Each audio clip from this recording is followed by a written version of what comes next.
Hey everyone, welcome to the Kentico Rocks podcast, the podcast about all things Kentico, KenticoContent.net, and Azure. This is actually episode 29, and we're going to do a bit of a departure this time.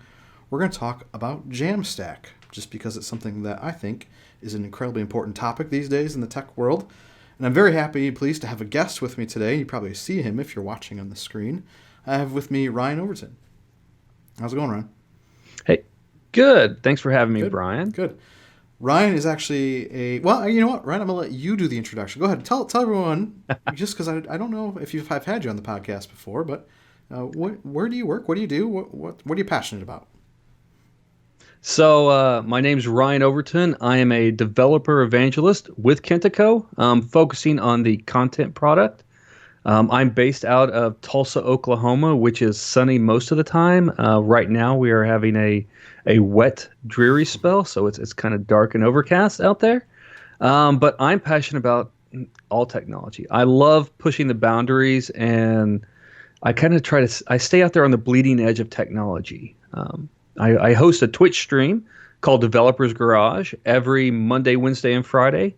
And there, we basically push the boundaries, live on the edge, and we get cut along the way. So the viewers out there can see everything that not to do, Nice, actually. nice. Well, very cool. This is great. So one of our goals for today is to answer some questions for people out there, like something that is kind of basic. If you haven't heard about JAMStack, we'll talk just a little tiny bit about what that is and why it's beneficial compared to a traditional implementation of a website or an app, which actually leads into the second point, something that we want to get across in today's episode, which is all about, is JAMStack something that is viable and usable for more than just like a really static, simple blog type of site? What else can you do with it? Because you may have heard of the concept and want to understand maybe how to pull it off, but the very next thing you want to do is maybe make something a little bit more dynamic, a little bit more special, and see what you can do with this type of technology. Because I think actually in the 2 years or so that I've been hearing about it, it's actually come quite a long way. And I don't know if you agree with that or not, Ryan.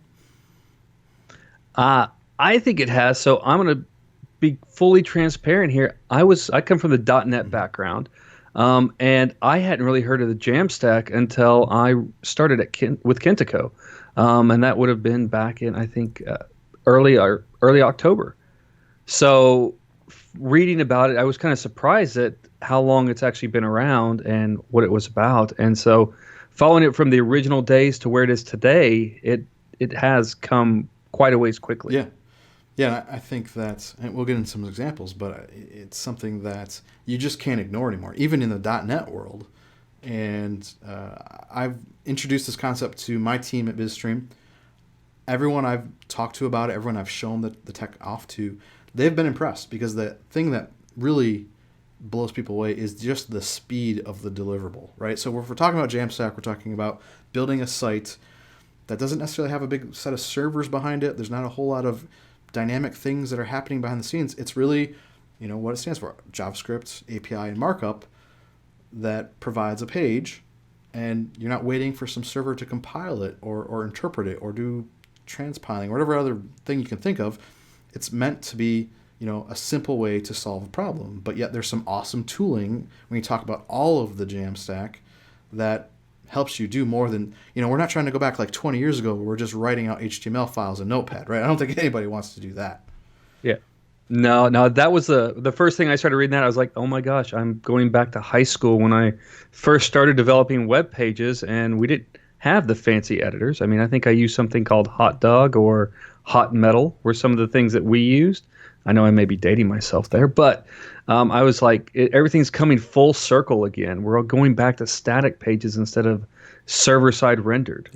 Yep. I think my first editor, I'm not even going to count like Dreamweaver front page, because I wouldn't call them editors. I'd just call them terrible. Probably would be Visual InterDev. That's really where I started way, way, way back when. And of course, a little Notepad was flung in there as well as someone who had a Windows type of background. But so, yeah, I think we could kind of, assume that some of the people listening to the feed understand what JAMStack is. They've heard about it. They may have even heard of it from the Kentico content perspective. We'll talk maybe a little bit about that in the future. But if you're someone who is just getting started, some of the tools that are kind of rising to the top are some of the things that are really interesting to me. And that is the thing that I've actually talked about previously on other podcast episodes, which is GatsbyJS. It's something that I feel is like a core to JAMStack. I mean, there are a lot of static site generators out there. So really static site generators are maybe the core to JAMStack. But I have heard of many of them. We've even talked, I think, on your Twitch stream or other people, Kentico, and in our community have talked about different tools. But really, GatsbyJS seems to be the one that is kind of taking off the most and leading the charge. And I'm kind of curious, have you used it a lot, or not at all? So I've used it, I would say a little. So like you said, on my Twitch stream, we did a little bit of exploring with the JAMStack and looking at how we can get started using a couple of what I thought were the popular ones, and that was the GatsbyJS and Gridsome. And so that basically, if you're using Gatsby, you're developing with React. And if you're using Gridsome, you're using Vue. And I took it from the complete noob approach because I'm not really a web guy. I have a lot of .NET background and C# development, but when you get me into JavaScript, I start to fumble. And then just the expanse of different JavaScript frameworks, it was it can be overwhelming. But unlike some of my other peers, other evangelists who leaned more towards the Gridsome and Vue.js implementation, I actually kind of gravitated towards GatsbyJS and React. I felt it much easier to implement and get started. And I actually saw that they are focusing on enterprises as well. So they're not looking at just the open source people out there, the smaller shops. They're looking at more enterprise and showing off the benefits that you can get there. Right. And I think GatsbyJS does a great job of representing the J of JAMStack and maybe even the M, because it's kind of the bookend. It handles taking your sources, whether it's files of Markdown or other sources of content plugins through something like Headless CMS or Content as a Service tool like Kentico Content or other ones out there. They can kind of take all that, generate what they need to create the static site from the dynamic data source, provide a progressive web app, and they're the tool that really gives the speed aspect and the part that wows the developers that we've talked to. And I think, we're going to talk about it here, but there's a shocking difference coming from a .NET world where you're used to seeing a little spinner for half a second while the .NET side of things runs, the compile happens, and then you get a nice cache page after that. But there's literally none of that with GatsbyJS static sites.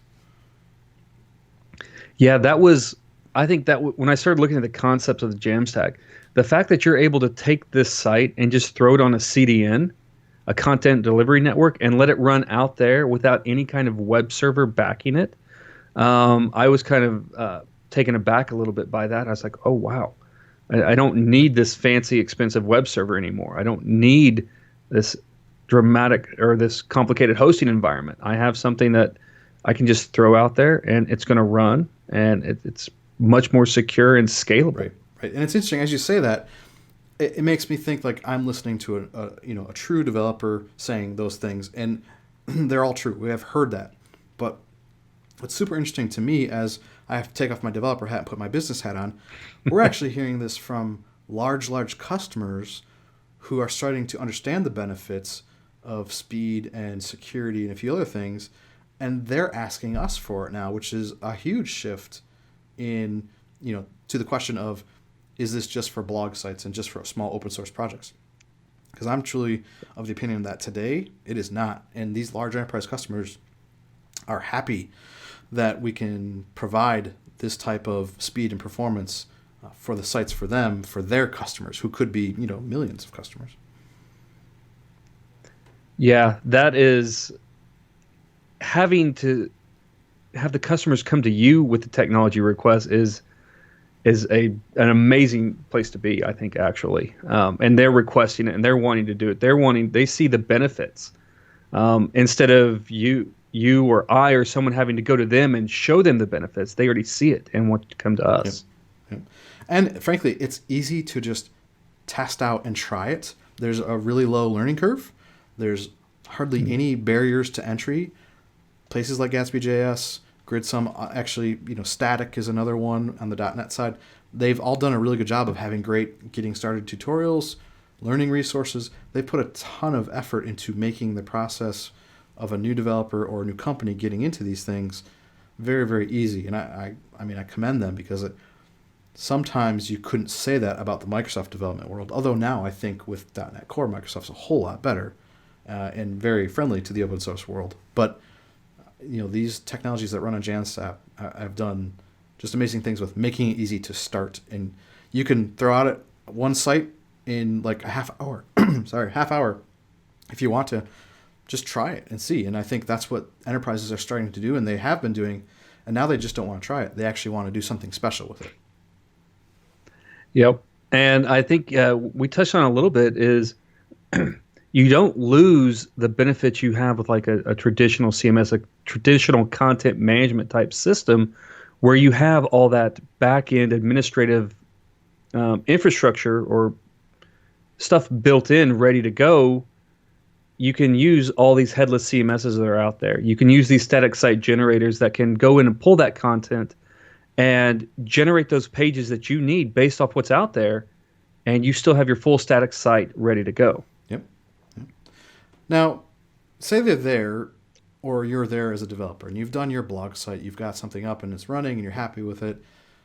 What about doing something special? What about making it more dynamic? What are some of the things you've experienced, maybe specifically with Kentico Content, in taking that static site or adding that special feature or special ability in with what Kentico Content has to offer? So that's an amazing question.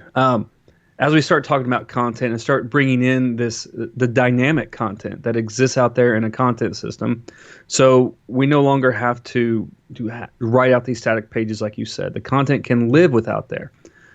It also is going to allow us to focus our development stack on the necessary mediums or the platforms we want to target. So like traditional CMSs are typically web-based. We're no longer chained by that web. We can go out to IoT. We can go out to mobile-specific platforms. We can go out to the edge scenarios. And we can also still hit that traditional web development experience. So we've kind of taken off the chains now and saying you're no longer bound by this. You're now open to your imagination. Yep. And I think a trend that I found super interesting over the last, I would say, 9 to 12 months is that it's not just about the content management being headless and being able to be plugged into JAMStack. There are other services like e-commerce that are going all in on this as well. There are search services that you can add to these sites that have automatic connectors to a headless CMS or that headless e-commerce option. I think Snipcart is one that's kind of out there quite a bit as toting that they're a full headless type of commerce solution. So bolting that into your GatsbyJS site, that you have content management with maybe Kentico Content, but then also commerce abilities, and kind of tying the different systems together in the way that you want to as the organization or even as the developer. I think that's a very powerful way to put together a solution. Now, there are some people in today's Twitter world that say microservices are not the way to go, which is funny because a year ago that's what everyone was saying the way to go. Yep. But at least it gives flexibility. It gives someone a choice. They don't have to do everything one way. They can use different parts and pieces, and we're actually starting to see that with some of our customers. I don't know if you've seen that with your discussions at all. I am starting to see that more and more. So that whole thing about microservices not being the way, it's funny you say that. I have a friend that actually just released a Pluralsight course about microservices that talks about it, and kind of at the end they go into, is your organization ready? So it's not more of, you should be doing microservices. The conversation is switching back to, is it the right implementation for you now? And that's the other thing that gives the JAMStack its flexibility, is just like you said, the API integration. So all these third-party services that are out there serving up search, e-commerce tools, like you said, Snipcart. We're even seeing some AI integration to do some recommendation engines with Recombi. And that way they can look at kind of your searches and see what you're looking for and make suggestions based off that, or products you've previously bot and just make those suggestions for you, further enhancing the experience of this quote unquote static site to make it very much dynamic. Right. So I thought it'd be interesting to show everyone, or to kind of describe to people who are just listening, maybe an example of all this technology goodness. And we happen to be working on one at Bitstream. That is a GatsbyJS site, of course, on the JAMStack. It's connected to Kentico content, and it's actually hosted and deployed on the Azure CDN.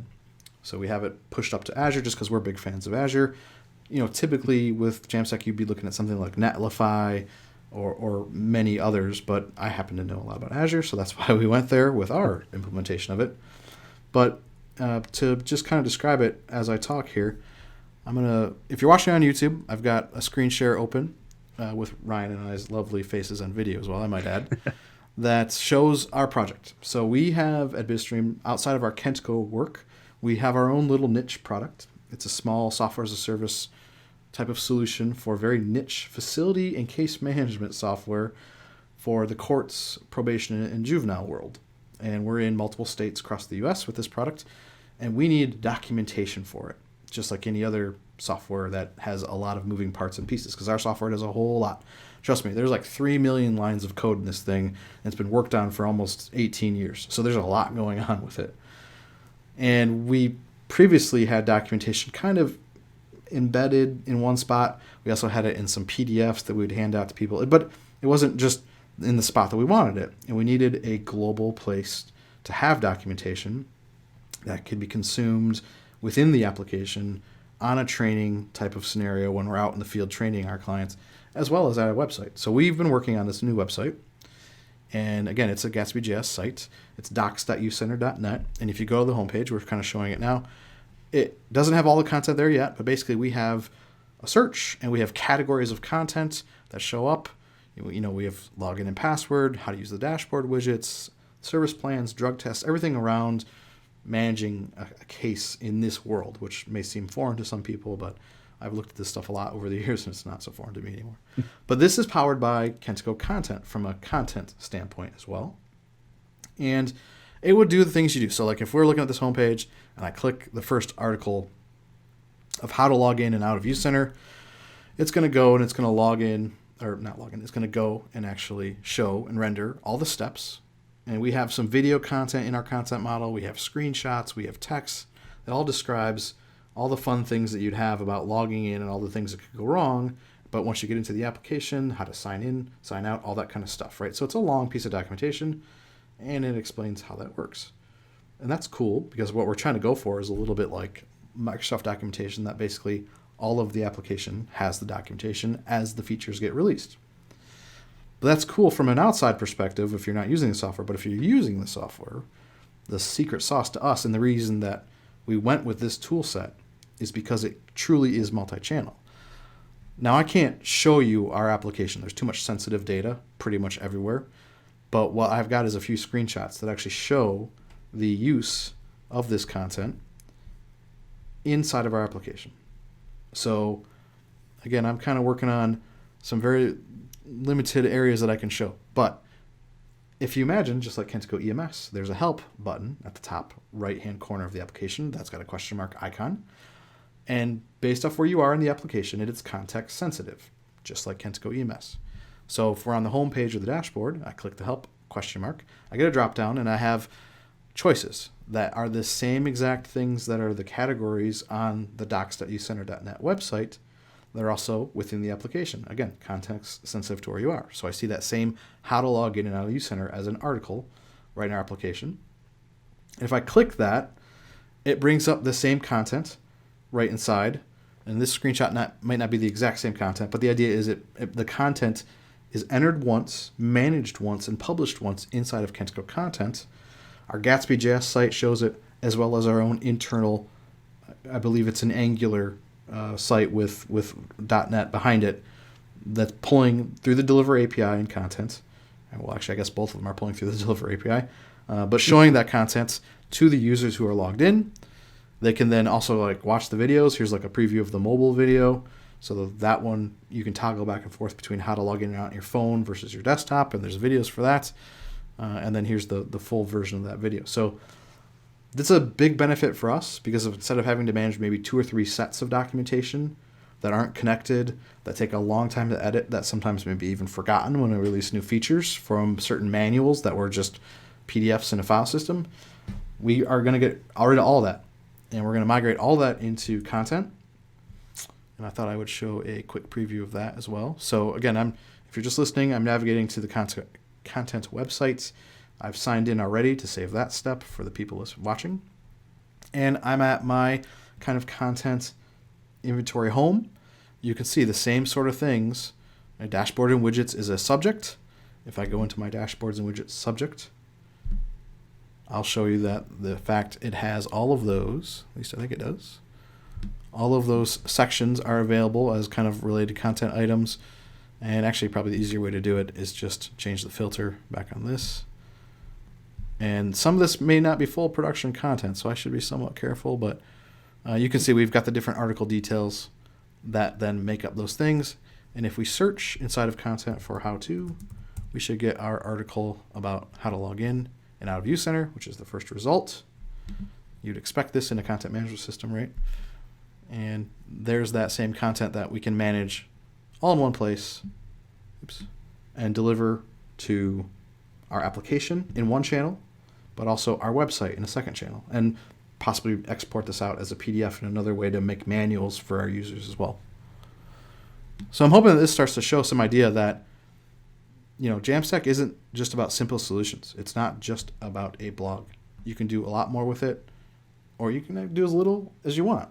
But I don't know. Ryan, what do you think? Since you're on the call and you can give me your direct feedback, do you think that's kind of a cool way to handle documentation for a large software solution?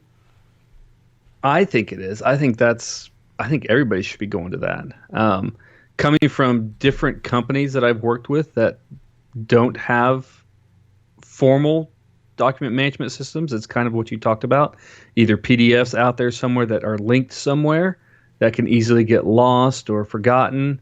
That sounds like an amazing way to handle it. And being truly multi-channel, I think that's the icing on the cake there. It's no longer, okay, now I have to open this one little dialog window to display this mobile piece. The content's consumed as it needs to be for whatever platform it's running on. Yep. I think it's funny you mentioned the other types of services you can add to a JAMStack site, like AI and recommendations, because that's actually where we're going next with this project. We know, and think about it as a developer, if you're going and looking up a .NET Core topic for how does Blazor server side do X, Y, and Z, you're going to hit that documentation. You're probably going to look at maybe 1 or 2 other pieces of documentation as you're in that mode of looking for help, right? So what we want to do is start tracking the behavior on this site and internally into the app and actually provide, hey, you're on this documentation article for how to log in and out of Use Center. You probably actually want to read this one next. And we're going to start trying to recommend the right help article or knowledge-based article to the user inside the app as well as on the website. And we think that's going to be a great way to kind of help out our users, make them feel like the tool is easy to use. At least we hope. So hopefully I can provide some results with that at some point, but it's definitely on the plan for the project. And I think that's as I look at the future of what JAMStack is going to become, just those integrations, those edge things that are happening right now, the JAMStack is open to all that. It's not like we have to wait for it to come to the JAMStack to be specifically molded into it. The JAMStack is an architecture that is describes how things are going to be consumed, basically by APIs. And so as long as that integration is there, which most new things nowadays, an API is probably the first thing that's developed. So the JAMStack is just going to kind of make you, I don't want to say future-proof, future secure, but it's going to get you a long way there. Long way from having okay, now we're going to have to rewrite the entire site for this new technology that's come out. Right. Yep, we think so too. I think it's cool. And actually, funny enough, the search on this website is powered, I believe, with an Azure Search Index as well. So we're indexing the content through a custom client-side library, I believe, that one of our devs was working on, and then pushing that up to Azure Search and deploying search. But I actually just looked at the time, so I'm not going to show that because we're a little past our time. Just trust me, that actually does work. And I think, with that, any closing thoughts, Ryan, on JAMStack? I know we've talked about it a ton, so we might have hit everything, but yeah. I think we've hit a lot of the big topics. There's a lot more to JAMStack than what we've just discovered, and I think we also talked about, if Vue or React is just not your thing, don't worry. JAMStack's got something for you. There are many other static site generators, many other JavaScript frameworks that are fully supported with the JAMStack. So you're probably pretty safe in being able to do the JAMStack. I think, too, if you're curious and you want to see other stacks that we haven't talked about, there's a great site for that. It's honestly like a stack of JAMStacks, I want to say, or some crazy title like that. It might.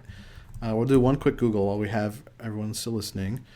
But it actually gives examples of the different parts and pieces that each project used to accomplish JAMStack. And funny enough, the Kentico developer community is actually one of those things. So for instance, when we talk about the Kentico developer community site, it's built using Gatsby React, Kentico Content, GitHub, and Azure Functions, and a few other things. But if you scroll down and you look at, if my page will actually scroll here, a few of the other projects, we didn't even get into Jekyll, which is another pretty common one.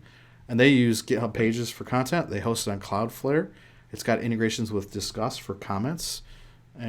Hugo is another one. I mean, this is a great site to actually just see, like, okay, what are some examples when you pull these things together to pull off that dynamic site. So I've actually pointed people a couple times to this site as hey, you don't have to take our word for it. Here's a bunch of other examples of some pretty big sites that use it. So again, that's at jamstack.org/examples. And I will have those links and all the links that we talked about today at the bottom of the blog post about this podcast on my blog at mcbeeve.com. But all right, so I have kept you long enough. We've talked about it. If anyone has questions, Ryan, what's the best way to reach out to you? What's your favorite way to, or if people can follow you on Twitter, Facebook, LinkedIn, anything like that? So I have my Twitter account is RyanO9791. I know, very original, right? But you can also always check me out, like I said, every Monday, Wednesday, Friday on Twitch. That's twitch.tv/developersgarage. And I've also, my YouTube is a nice, I think, alphanumeric right now. So I can send that to you, Brian, and we can add that to the link at the bottom. All right. Well, I'll just leave it at that. Again, this has been Kentico Rocks podcast number 29. Thanks for listening, and until next time, we'll see y'all later.